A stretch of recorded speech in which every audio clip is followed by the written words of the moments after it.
everybody? Hello again and welcome back to another episode of the What Report with me, Jean-Luc Will.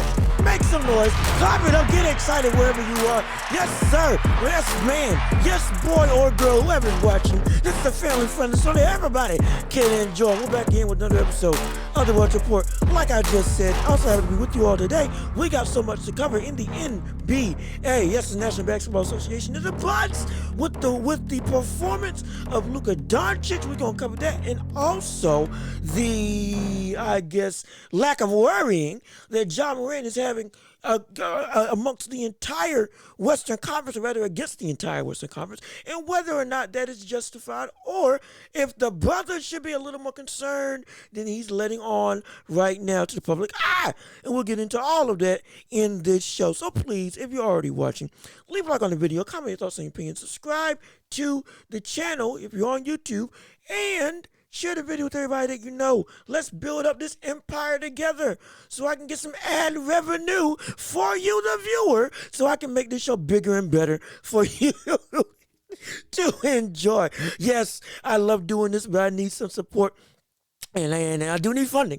And all that can be done with you, the viewer, helping me out, spreading the word on the channel, and liking the video. Helping get this channel rolling by listening the whole time, watching the whole time, commenting, getting mad at people in the comments. Do whatever you got to do. Just get this channel popping, yes. And I'm going to do my best to entertain you so that you deem it worthy of your time and effort and energy to help out this channel. So again, I appreciate so much all the support that you've already given, and hopefully the support that you'll be giving continuing on. But I hope you had a happy holidays, a Merry Christmas, and I'll do whatever you celebrated this year. I hope you got to spend the holiday with your family, with your friends. Hope you got whatever you wanted for Christmas. If you didn't get what you wanted for Christmas, guess what? You're breathing. You got to spend another holiday.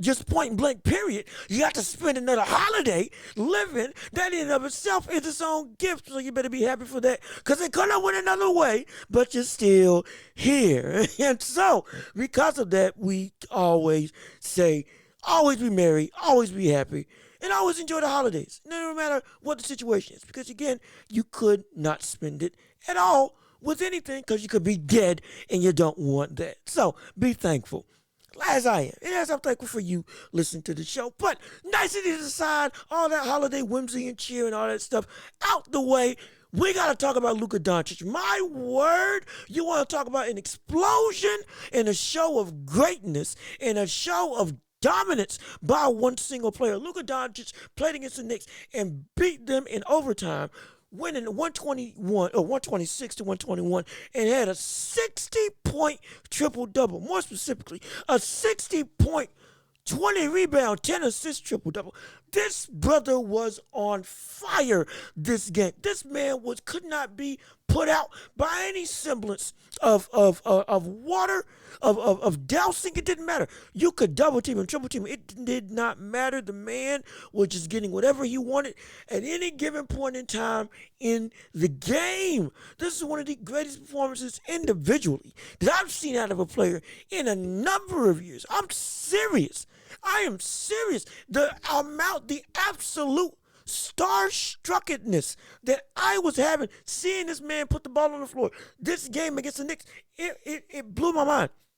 It really did blow my mind. Just every time he touched the ball, it was just, this is what the Knicks felt. This is how it was.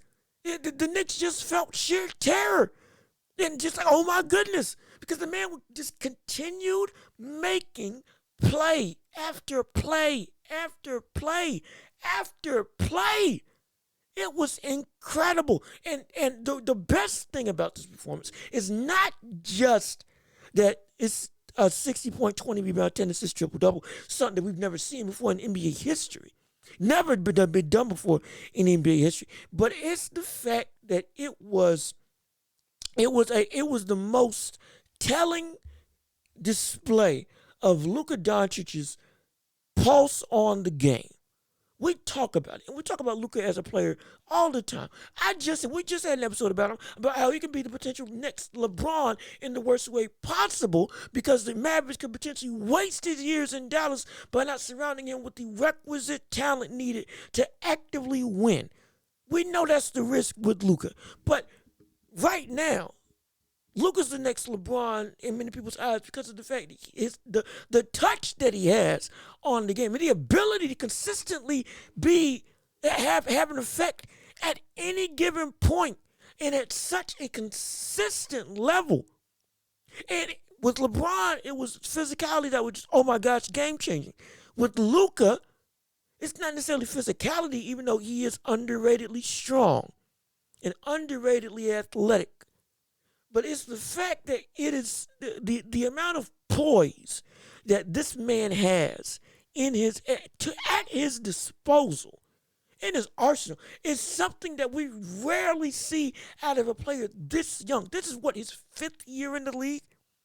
And not only is he playing his best basketball, but he's got the poise of a player who's been in the league 15, 20 years.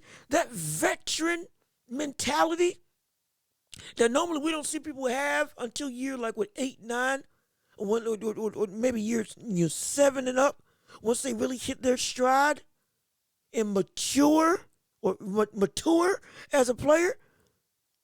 He has it right now. He had it in the league already at a higher level, but right now, it's already a Hall of Fame level of feel for the game. I don't say that lightly, but Luka Doncic already has a Hall of Fame level pulse on the game of basketball in a very similar way that Larry Bird had in his career. Larry Bird had it early too. So does Luka. Larry Bird was 6'8", Luka was 6'7". The similarities are there. Game again. Larry Bird, league's better defender, one of the better defenders in NBA history. People just don't talk about it. But in terms of how they approach the game and how they think, the amount of smarts and IQ that they display, it's ridiculous. It's ridiculous how easily it comes to Luka Doncic to be able to just control every aspect of the game. And the man only hit 2 threes the entire game. This is a 3-point revolution that we are in the middle of for the NBA. We've known this. We've seen this. We've experienced this. We know the league is predicated on shooting threes. That is a given. It's the fact that this man had this level of a performance, only making 2 the entire game. The brother was 2 for 6. 2 for 6 on threes individually. And still, he was able to consistently dominate across the board. Scoring from the mid-range, scoring in the paint. Turnaround J, whatever he wanted, he got. And see, there's a reason. See, here's a perfect example of why this is so incredible. We got on George Gervin years ago. Remember when Klay Thompson won, or not won, when he broke George Gervin's record for most points in a quarter? Was it like 30? I think Gervin had 36, 37. Klay Thompson had something like 39, I believe, somewhere in that range. Broke the most points in the quarter. When he did that,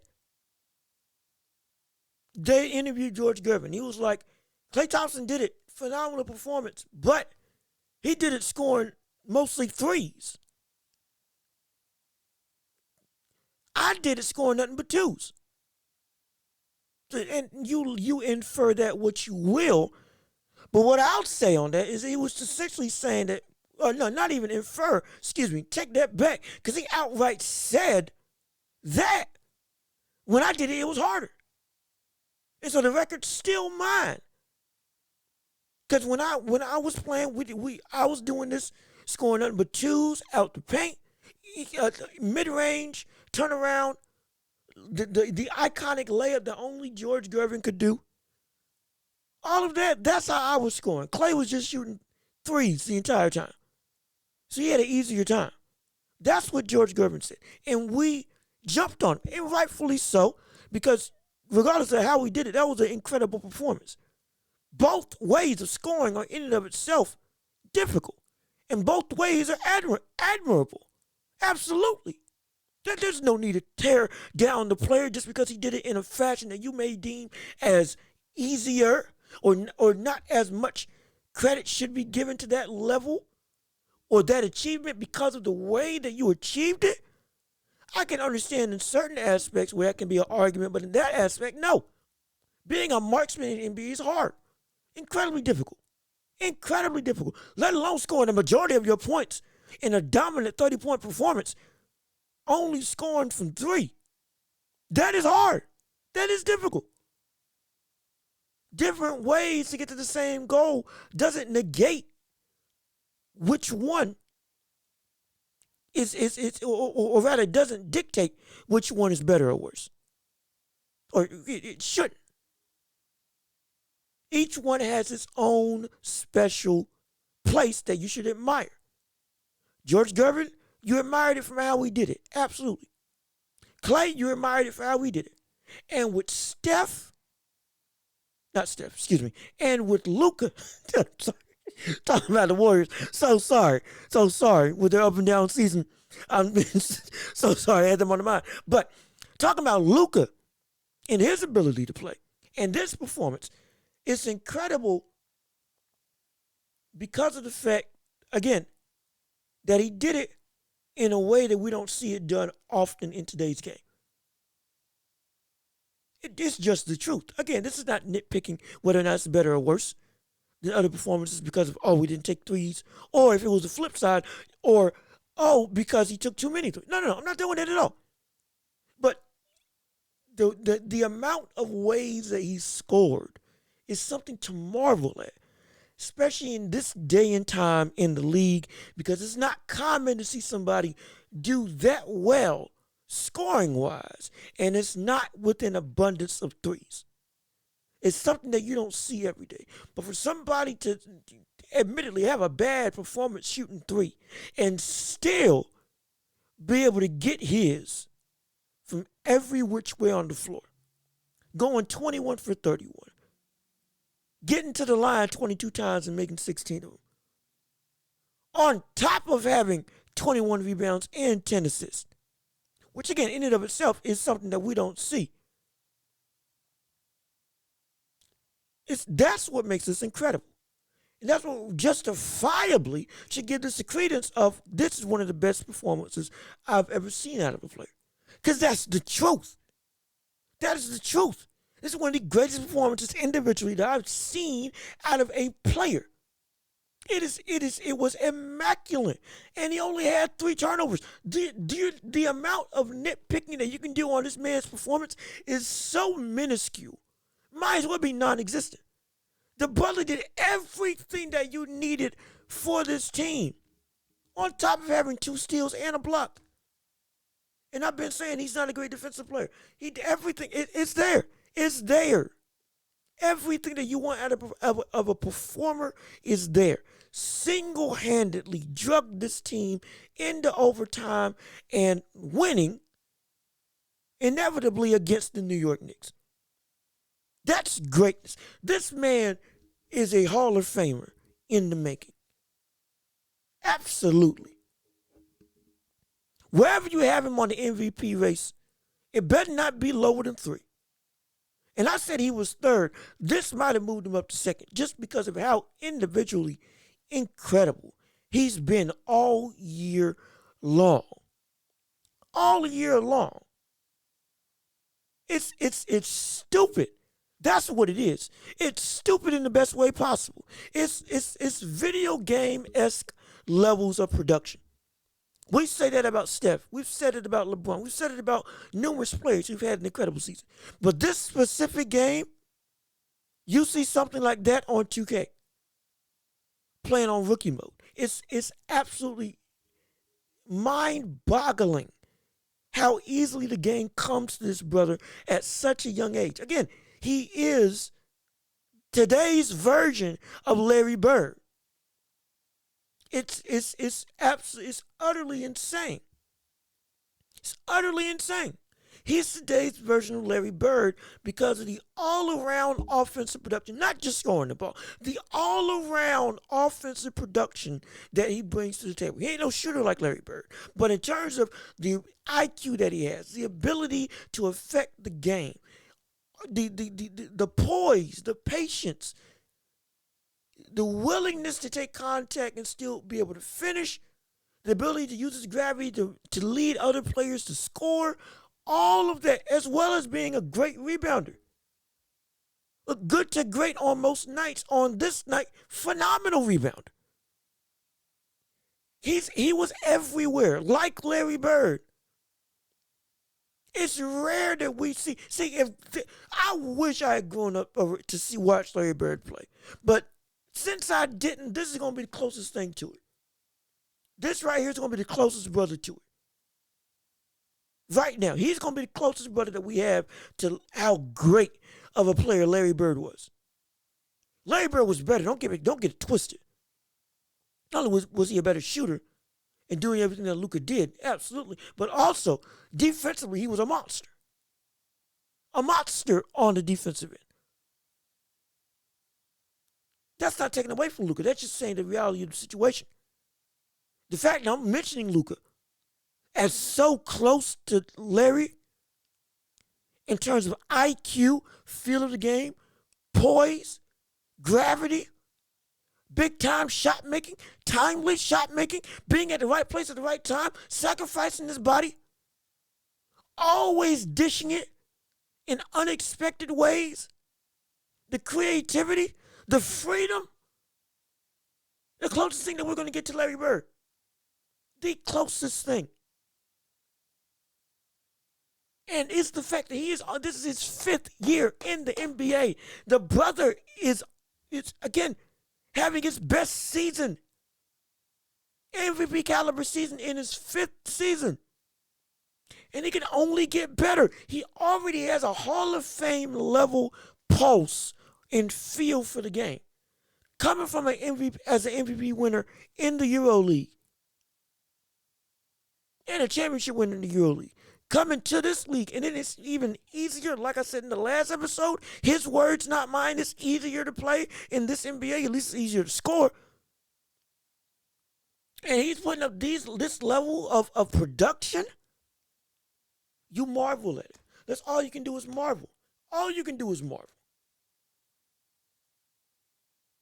This performance might have just solidified him in my top 5 players in the NBA. It legitimately might have. The sheer perfection that I saw this brother bring to the table, which was awe-inspiring. It was mesmerizing.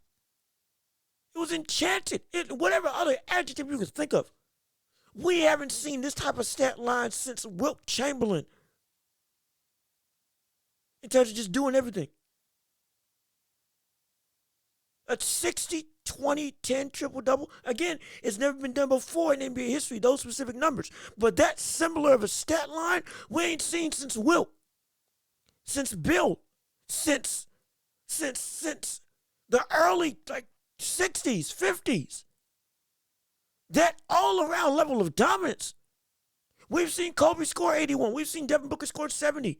We've seen James Harden go on 60-point scoring runs consistently throughout a season, like he did when he won MVP and scored 36 points a game. Absolutely. We've seen it in one aspect, somebody be dominant. For like stat line wise. We've seen that. But to have somebody also put up 20 boards and be an incredible facilitator, that's rare. Number of people that can do that in NBA history is finite. It's finite.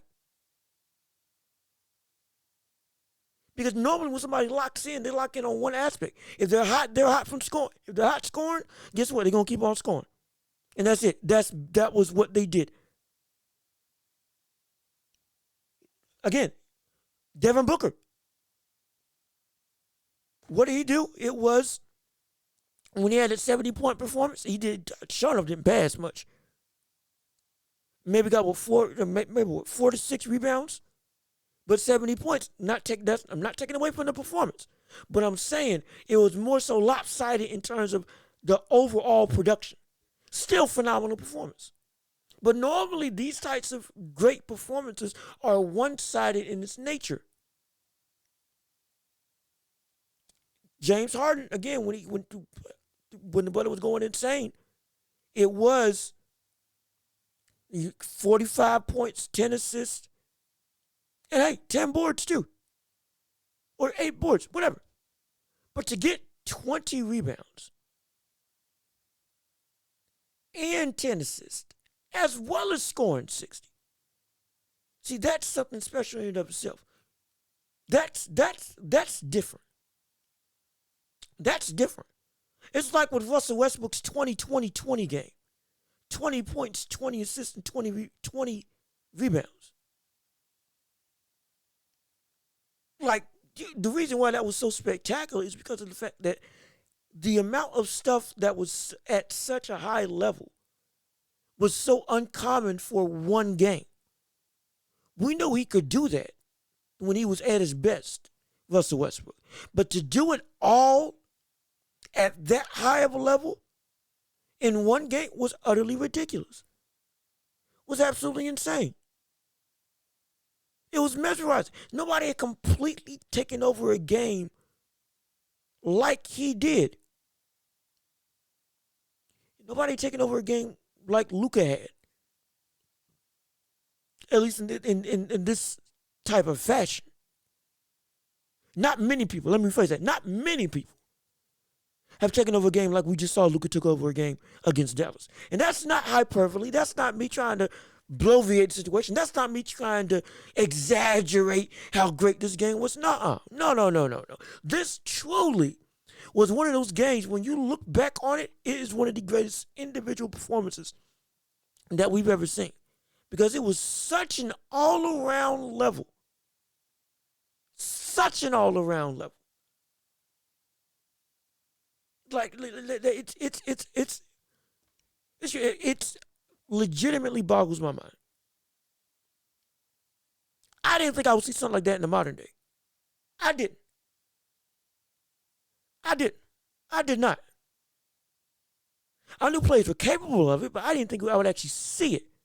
The fact that he put it together, utterly ridiculous. That performance was insane. This man's on the fast track to a Hall of Fame. And this brother would be on the fast track to a championship. Key word is would. See, this is the next topic I want to talk about. As much as this performance is incredible, what the world, Dallas, what in the world? How did you let this get to this point? This man had to score 60 and have one of the greatest individual performances that we've seen in basketball. For y'all to win against the New York Knicks, specifically the New York Knicks without Jalen Brunson. Without the $100 million man that they signed to be the leader of this team. Without Jalen Brunson, you let the Knicks take you to overtime. Quentin Grimes starting, who, mind you, the brother only scores 9 points a game. You let him score 33 points. You let 4 people go into double digits in the starting lineup. 3 people, Julius, Mitchell Robinson, and Quentin Grimes, have 20 or more. Do you understand that? Do you like the fact that Luka had a great performance is phenomenal. But if this is what it takes to win, and this is why y'all are struggling to get above 500, 19 and 16 on the year right now, but y'all are struggling to get above 500 for the season and stay afloat, this is horrible. This is terrible. This is exactly why I've been saying Luka will leave. Because there's no good reason that somebody has this level of a performance, such an all-around type of game, and y'all are still going into overtime with the New York Knicks. No disrespect to the New York Knicks. Again, they're 18 and 17. This is a team that has at least found some level of identity after being ridiculously irrelevant for a number of years. But even still, we know this team is nowhere near there where they need to be on the season. We know that they're still looking for that key piece, that big name to bring everything together. As much as I love Jalen Brunson, he's not that guy. And he wasn't even playing this game. They still got issues. They still got problems. And y'all let them beat you when Luka had a 60-point, 20-rebound, 10-assist game. The amount of frustration that I would have, even in this win, if I'm Luka, would be utterly ridiculous. It would be, I would be inconsolable. How stressed out I would be. How mad I would be. How upset I would be at this team. I got to put up this heroic of a performance in order for us to have a shot. Not even for us to win, for us to get into overtime. I had to hit numerous clutch shots as well as get to the free throw line, miss and hit my own game time bucket to send us into overtime. Literally had to facilitate my own basket by essentially passing the ball to myself off a free throw. Again, the brother was in the right place at the right time every point of the game. But he had to do that. And just to get y'all into overtime against a team that y'all should beat without their best player on the floor, hurt because of a hip injury, this should not be. This should not be if you're Dallas. This is it's just stupid. It's just stupid. Reggie Bullock 1 for 7. Tim Hardaway 4 for 15. Spencer Dinwiddie 9 for 15. Okay, 25 points. Christian Wood 3 of 9 from 3, 7 of 15 from the floor. 3 blocks. Hey, granted, but y'all couldn't stop a cold. It makes no sense. This is why. This is exactly why. If I'm Luka at the end of my contract, whatever the world, my time runs out in Dallas. If they don't ship up and shape up, I'm leaving. This is exactly why they're going to struggle to get into the playoffs if you're Dallas. And doggone it, by the time the postseason comes around, be knocked out again if they make it to the postseason. That's what's going to happen. That's exactly what's going to happen. This is the team that's going to get bounced in the playoffs yet again off the back of Luka Doncic having an historic, potentially MVP season. All because the pieces that are there just aren't working. Again, Spencer Dinwiddie, Tim Hardaway Jr., Christian Wood,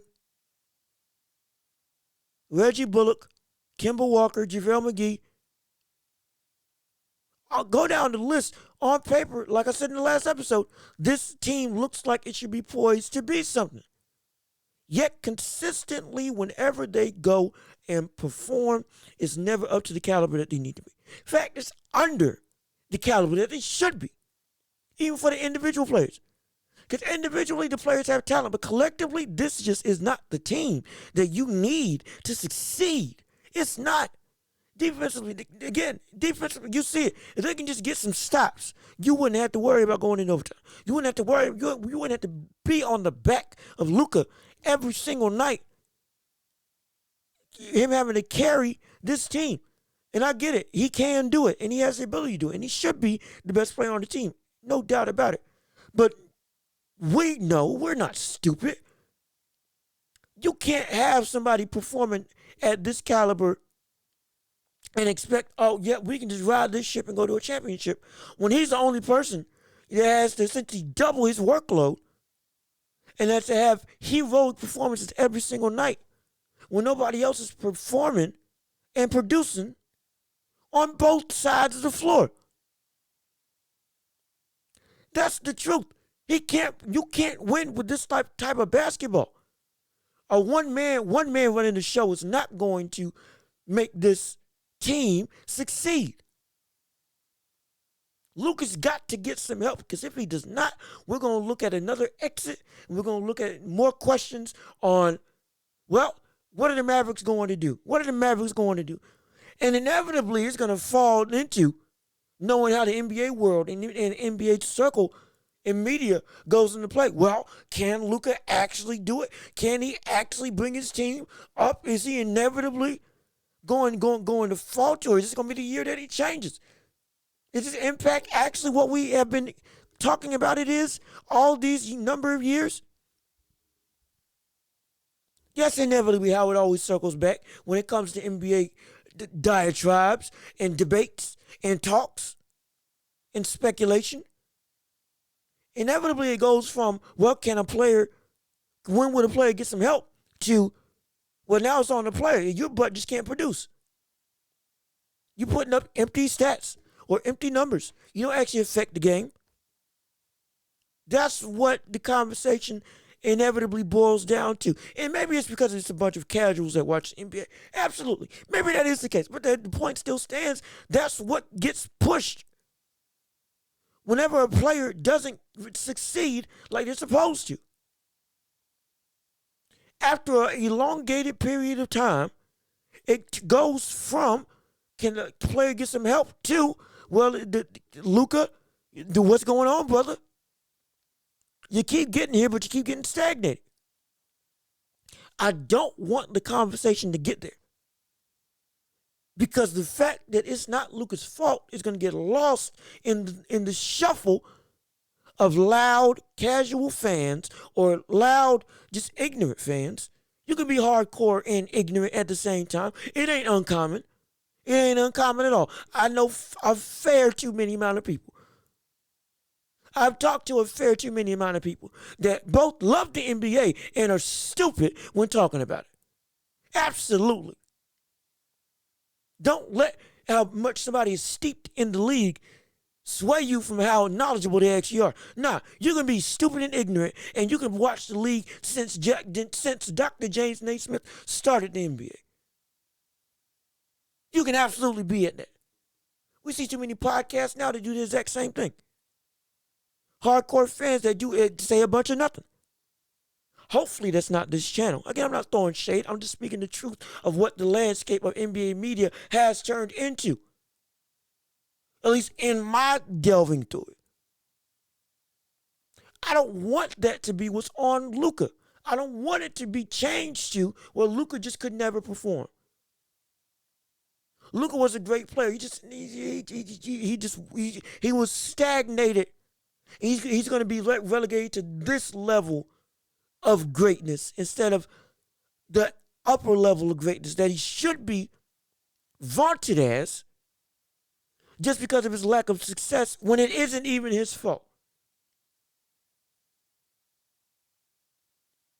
And if he stays, it's going to be people saying, why don't you just leave? While at the same time, these same people are saying, well, we want loyalty. You see, you can't win. The only thing that can win is success on the basketball floor. That's it. That's the only concrete way to get anybody to say anything closely resembling legitimate facts. And the majority of the time when it comes to the storyline of the NBA and the storyline of players is winning. Specifically winning a championship in a lot of people's eyes. And right now, the way it's constructed, Luka's not going to get there. It's nowhere near his fault. Luka's not going to get there. All this greatness is going to be wasted this season because the Mavericks, no matter how much they say they want to make moves, no matter how much they say that they want to try to make this, improve this team and be better, the words mean nothing without production. And without the requisite ability, or rather the requisite track record, to actively show that what you're saying is true.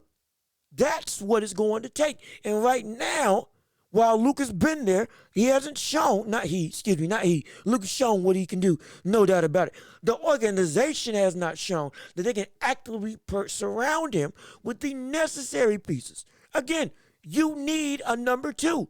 You don't have a number two if you're the Dallas Mavericks. If you get a number two, we might be talking about having a completely different conversation. Luka with a quality team goes to his finals. I am fully confident in that. Luka with a competent team is significantly more likely to go to an NBA Finals. He turned his team into one of the most feared teams in the NBA. That's how much of an effect Luka has on basketball.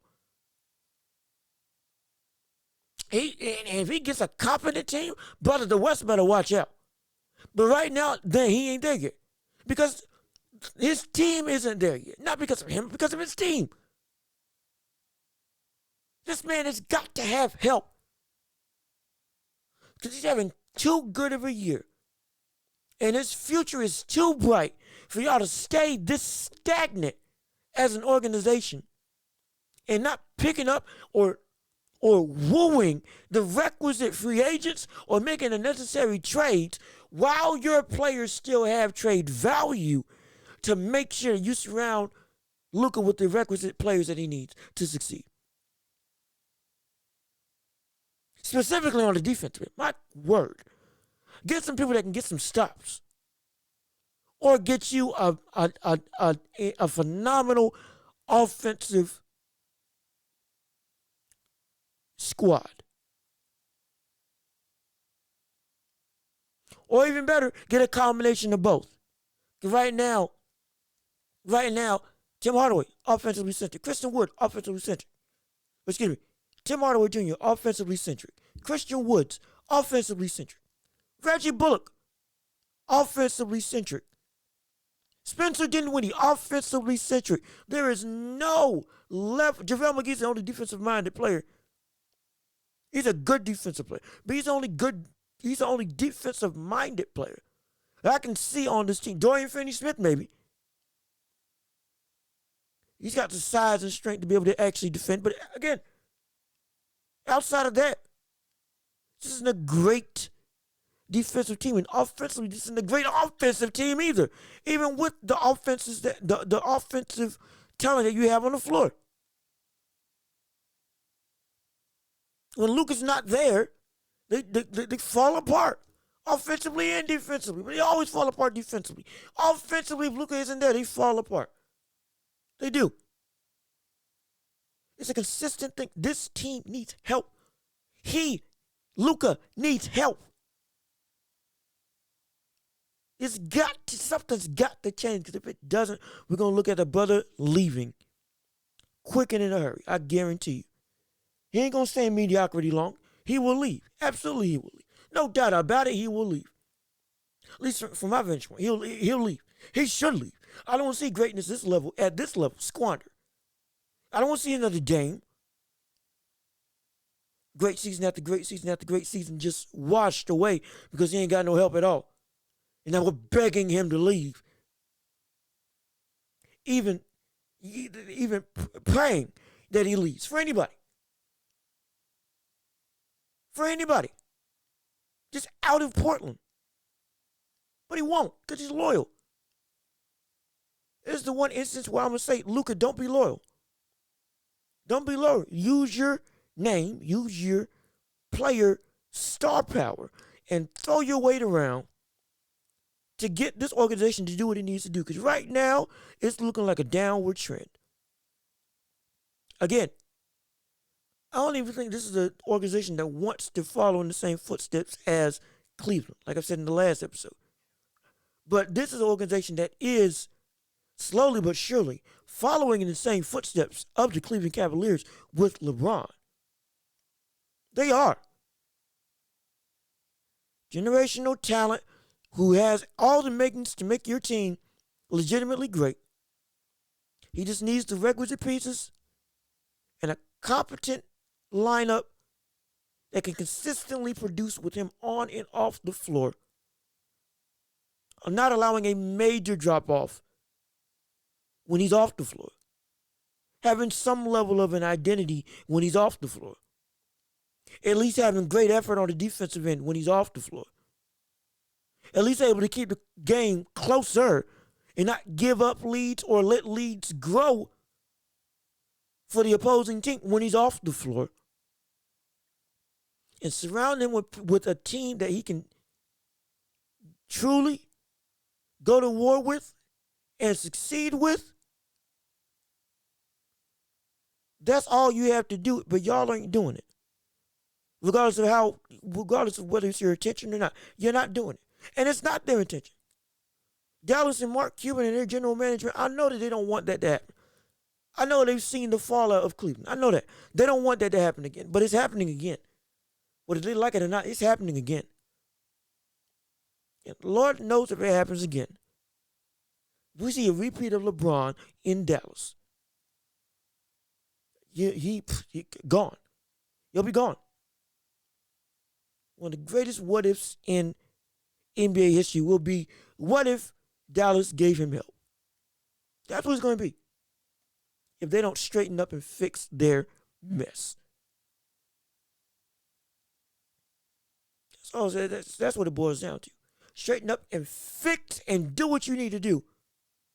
Because these heroic type of performances are going to bring your team nowhere. The only thing that these performances are going to do is bolster how great Luka is. But it's going to do nothing. If anything, it's going to shine a red spotlight on the rest of your organization as to what the world are you doing, failing a man that brings you this level of production on a night in, night out basis. How dumb can you be to not do what you need to do to get the help necessary for this great of a player, for this heroic of a player, for a player of this caliber? How dare you? The rest of the league is going to be insulted by the amount of ineptitude that you show, Dallas, if you don't do right by Luka and get him the help that he needs. I guarantee it.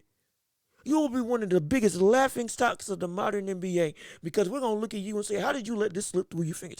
You have got to be kidding me. You got a like I said in the last video, you got a market, you got cachet, you got a championship, you got name recognition, you got an owner that's known, you got a venue that people want to come and play at. It ain't like y'all Phoenix. It ain't like y'all are a team that nobody that where the stadium's trash. Well, granted, they renovated the stadium, but you get what I'm saying. In the past, the Suns didn't have a lick of a great thing. But y'all aren't that. Y'all aren't Cleveland. Y'all have a lot of things going for y'all. Like I said in the last video, and you still continue to mess up. Still continue to fail to do the basic thing, which is get help around your best player. Absolutely infuriates me. If they don't fix it, this on them. And we're gonna be looking at Dallas at the end of the year. If no trades are done, if nothing is moved, shaken, or changed in the organization, we're gonna look at Dallas and we're gonna say, brother, you let this phenomenal season for Luka just fall by the wayside. All because you couldn't do what you need to do, which is trade up for talent. That's it. Right now, you're in a limbo state with the players that you can trade. Your players still got some pull in terms of what you can get for them right now. But as time goes on, that will get lower and lower and lower, especially as the season gets worse and worse and worse. My advice is go on and try to get what you can now. That's me. Is it the best advice? Is it the worst advice? Time will tell. But right now, we all can see that what you have right now isn't working. And something's got to change. It's got to change. It has to change. And I don't believe the free agency market this season is that robust. So it's going to have to be through trades. So something's got to give. Because you're looking at a lineup right now that ain't going to do hide no hair. Or rather, you ain't going to see hide no hair of them come playoffs. And if they do make it, you're going to get knocked out. You're going to get knocked out. Most likely it'll be a middle-of-the-road team in the East, and then boom, out first round. Maybe second round with the heroics of Luka. But I don't see it. I don't see this team, man. With the way it's constructed right now, it is bad. The point blank period. It's bad. It's bad. It's not a quality squad. It's not. This team is built to fail, despite the efforts of Luka, and I hate to see that happen. Dallas, get your stuff together and actually make the moves necessary. Because if not, you're gonna be looking at a season absolutely torn apart and washed away, just washed away, and we hate to see that. But finally, for the last topic of the day, we have to talk about Ja Morant and the Memphis Grizzlies. Here's the thing with Ja Morant and the Memphis Grizzlies. He says, 6 days ago, he's not worried about the Western Conference. He said that he ain't worried about nobody else in the West. He worried about him and the Grizzlies. They're going to take care of business. All that stuff. We love the bravado. I love the bravado. I love the confidence. I love everything about the statement from a star player perspective. You shouldn't care about what anybody else thinks. You just care about, again, one game at a time. That's how it should be. But in this case, this goes beyond that. This seems like Ja is more worried, or no, not more worried, excuse me. He's not worried about the rest of the league in terms of, rather the rest of the Western Conference, in terms of he doesn't feel that they're on his team's level. Not just his level as a player, which a lot of players aren't, granted, but his team as a whole, he feels there ain't nobody else on our level in the West. Well, sir, I got some bad news for you. Ever since you made that statement, you've lost 4 of the last 5 games.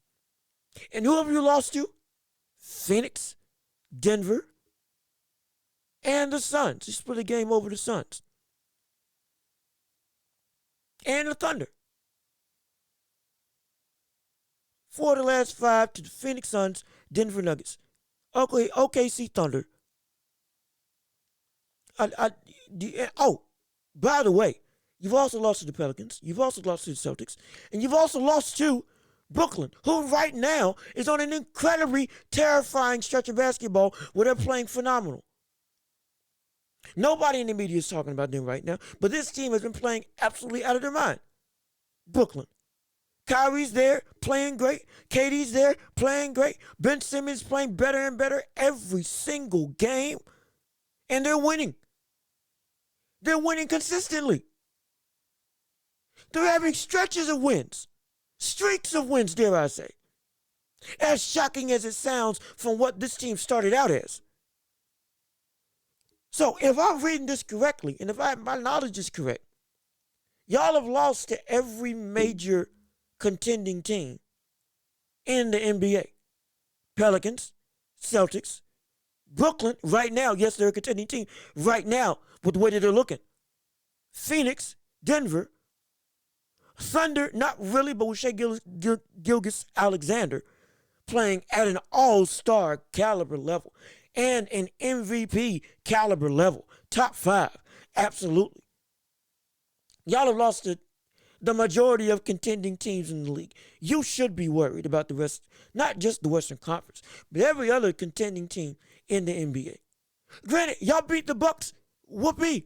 Y'all ain't gonna beat them again. Y'all can't beat them in a 7-game series if y'all face them. Dare I say, if you make it to the finals and the Bucks got to the finals, y'all can't beat them.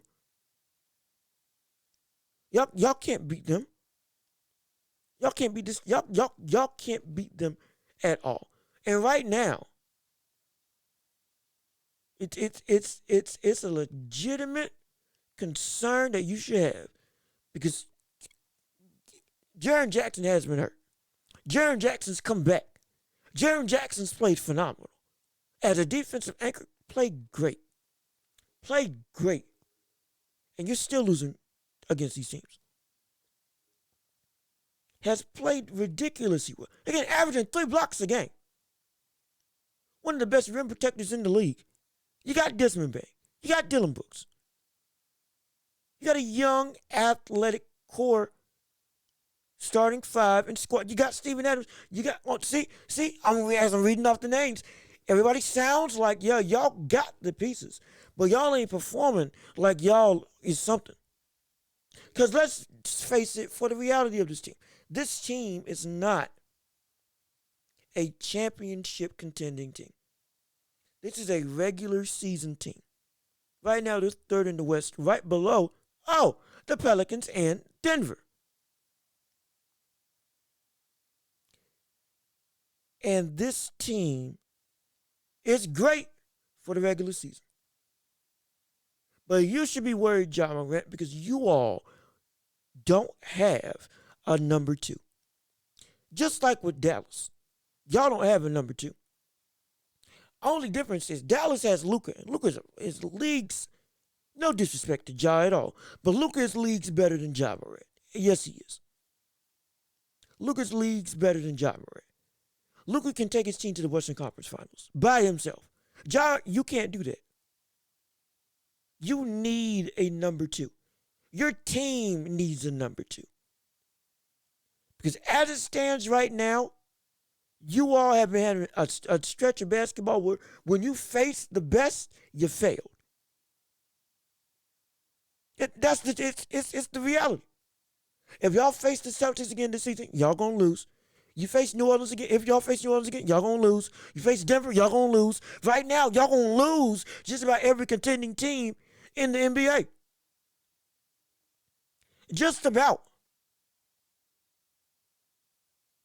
And out in the East, guess what? You definitely ain't beating the Celtics. You definitely ain't beating Milwaukee in a series. You ain't beating the Celtics. You ain't beating Milwaukee. You ain't beating Brooklyn. Right now, you're not beating. Right now, Brooklyn's back. Brooklyn's 22-11. Brooklyn is 12-5 at home. Brooklyn, their last 10 is 9-1. Brooklyn is back. Right now, I don't know if y'all can beat them. Cleveland, I don't know if y'all can beat them handily.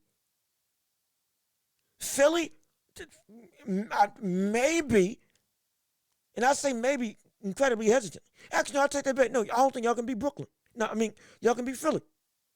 Y'all, shoot.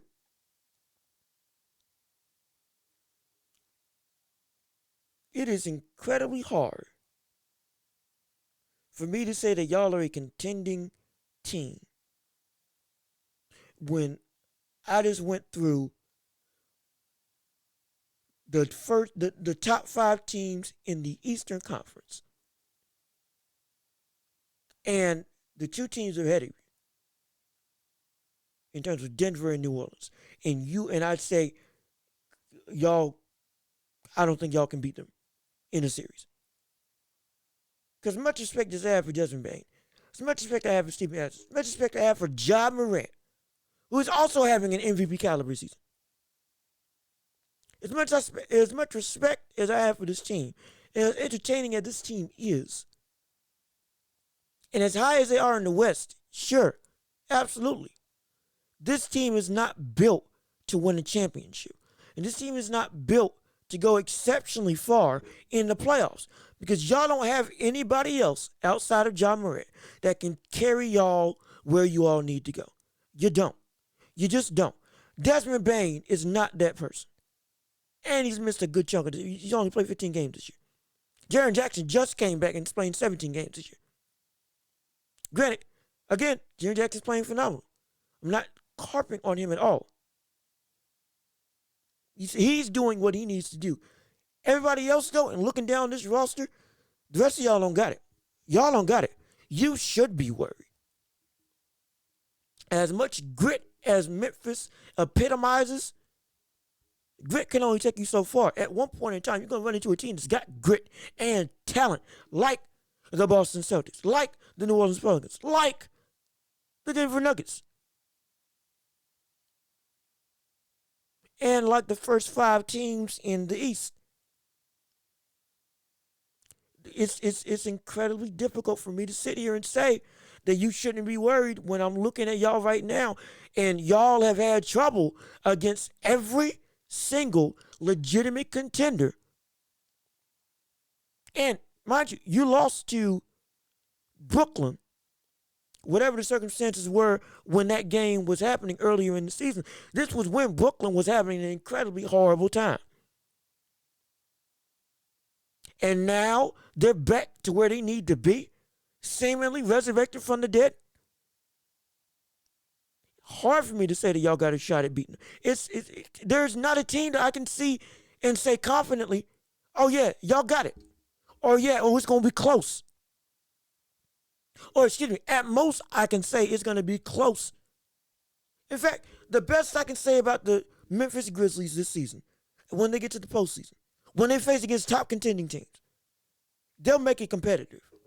That's the best I can say. That's all I can say. And that's no disrespect to Clark Jones, no disrespect to Steven Adams. None at all. No disrespect at all. But this is a team that runs 1, 2, 3, 4, 5, 6, 7, 8. 9-man rotation. Stupid. That 12-man rotation. Primarily it's a 9-man rotation. And those 9 men, I don't see them having success against the top elite of the league, which is who you're going to have to go through. Unless you all can get a definitive number 2 to play alongside Ja Morant. Whether it's another a legitimate star guard. I'm not talking about Desmond Bane is great. Don't get it twisted. Not disrespecting him. Absolutely not. Marksman from 3. Deceptively strong. Works well with Ja. Absolutely. But unless you get a dominant number 2 to play alongside you, this team doesn't have a shot at getting to the finals. They don't. You should be worried. And especially with the way the Western Conference is this year and how volatile it is this year. These stretch of games, weren't they at one point in time close to or first in the division? And now they bumped down to third. And again, if I'm wrong, I'm wrong. Please correct me. If I'm wrong, I'm wrong. But I believe at one point in time, Memphis was either at the top or like at second. Somewhere around that range. Even still, if I'm wrong and they moved up from lower in the standings to second place in the Western Conference, that doesn't change my mind. That doesn't change my mind at all. This team is still not built to succeed. This team still should be scared. This team still doesn't have what it takes talent-wise to be equipped to actively take on elite contenders. And right now, it looks like they're falling apart when it comes to playing against the best of the best, while everybody else is catching stride. Further showing that this team is not built. Not only is this team not built to be able to make a run to the finals like they feel they can, but right now, the run that they were initially having may be starting to wear off. It might be. And this is a team that has all its pieces back. So yeah, I am skeptical right now. Yeah, right now these last 5 games have shown this team has some holes, major holes. One of the biggest ones is you don't have a number 2. If Ja ain't playing great, or if even if Ja's playing great, y'all will still potentially lose because you don't have the depth or talent to be able to run with the big dogs. You don't have the requisite bodies necessary to make it so that you can compete on a high level and succeed against the teams that are legitimately equipped to play at a high level. You're not there. Now, that can be potentially alleviated if they make a trade for a legitimate number 2 this season. Potentially. But this team right now, don't be barking now. Don't be talking now. Because now y'all are, ever since you made that statement that you ain't worried, you've gotten whooped. You gotten whooped. You gotten whooped from pillar to post. You gotten whooped for the 4 of the past 5 games. You've gotten beat. Taken to the woodshed. Put out back.